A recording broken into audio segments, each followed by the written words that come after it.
Yo, what's up, everyone? It's the Beast Brian London, Brandon O'Doy from the Real Ones Canes podcast.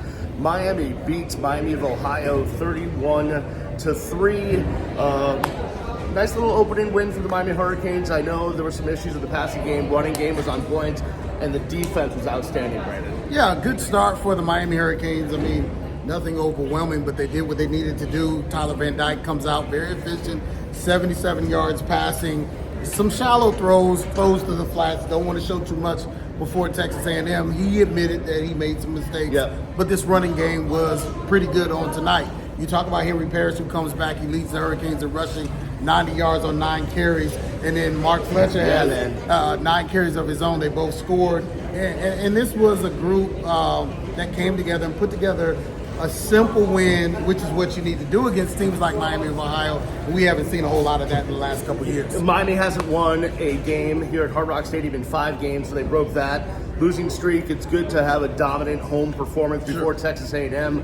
Back to the offense, Tyler Van Dyke looked like he was staring down some receivers early on, but then he got it figured out. He threw that interception. The offensive line gave him time. He was only really hit once, but that 4 running back group that we saw tonight, including Don Chaney getting into the end zone, was really something spectacular, I thought. Yeah, Allen, Chaney, Fletcher, Parrish, the law firm. I mean, over 200 yards rushing for these guys.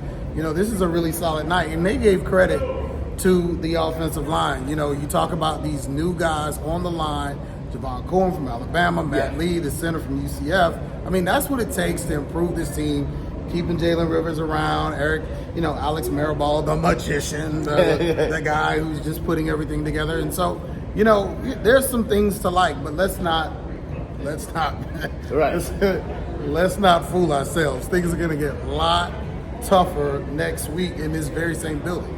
The defense really was on point tonight, doing a great job of stopping the run, getting after their quarterback. We saw a ton of guys playing at a bunch of positions. A lot of young guys got some run tonight.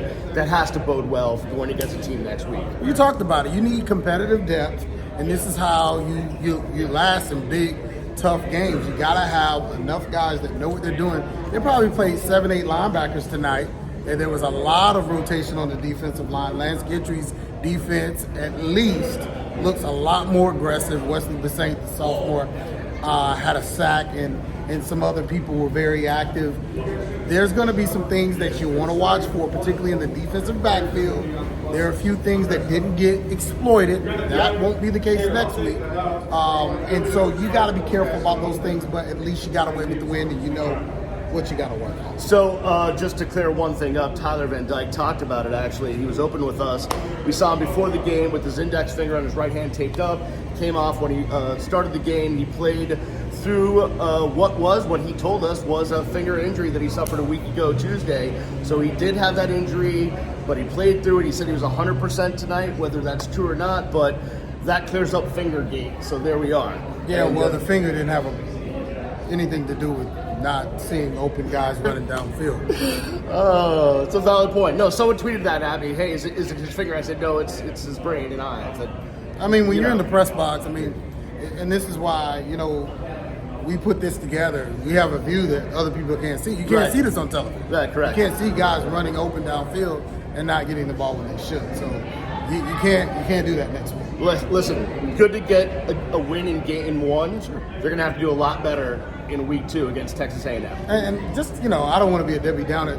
I think there was a lot to like tonight. There was a lot to like about the pace of this team. It did start very fast, and we thought, okay, blowout city. Then it kind of calmed down, with some field goals. Credit Andy Borregales, 3 field goals with a longer 42. Long story short, they pulled it together. They did what they needed to do against a team like Miami of Ohio. This is a MAC team that's coming into a Power 5 conference on the road, first game. Shouldn't be close, and it was. We'll definitely talk to you Friday with the Real Ones Canes podcast. Make sure you subscribe on whatever platform you get your podcast from. Follow us on X as well at Real Ones Canes, and keep track of the YouTube channel as well. We will talk to you next time, Brandon. We'll see you next week here. See you next week, and I didn't mean to match. Yeah, next week we'll just go orange together. But, go Canes. Have a good one. Go Canes.